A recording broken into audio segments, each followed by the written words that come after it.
Halo, balik lagi di channel ini. Hari ini kita akan membahas mengenai working capital atau modal kerja. Working capital itu adalah tools yang biasa dipakai untuk mengukur kemampuan finansial perusahaan. Kita kasih contoh saja biar lebih gampang. Misalnya, Tole mau berinvestasi di antara dua perusahaan ini dan harus memilih satu di antara dua perusahaan. Perusahaan A, aset lancarnya 200 juta. Perusahaan B, aset lancarnya 300 juta. Tole mau milih yang mana?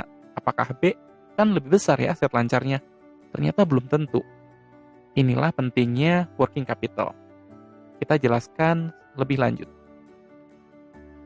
Untuk menentukan akan berinvestasi di mana, Tole menghitung working capital untuk kedua perusahaan tersebut. Untuk perusahaan A, aset lancarnya adalah 200 juta.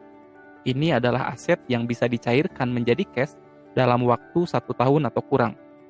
Sedangkan perusahaan A tersebut memiliki 120 juta hutang lancar atau hutang yang harus dibayar dalam jangka waktu pendek atau biasanya dalam 1 tahun.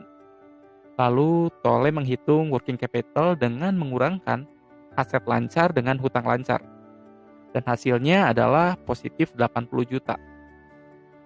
Ini artinya perusahaan A dapat membayar hutangnya dengan mudah karena harta lancarnya mencukupi untuk membayar hutangnya.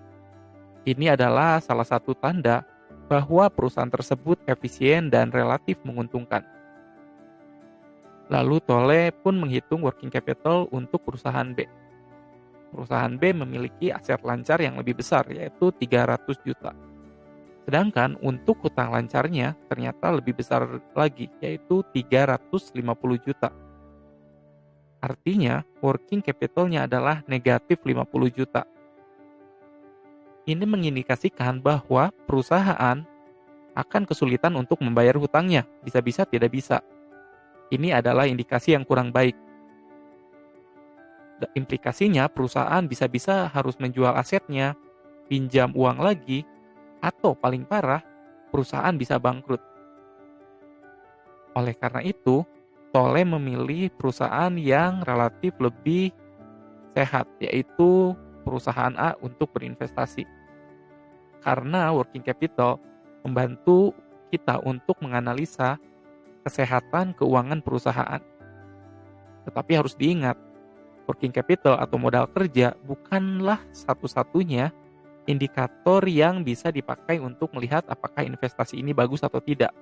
Ada banyak sekali indikator lain yang bisa digunakan dan tentunya akan saling melengkapi hasilnya.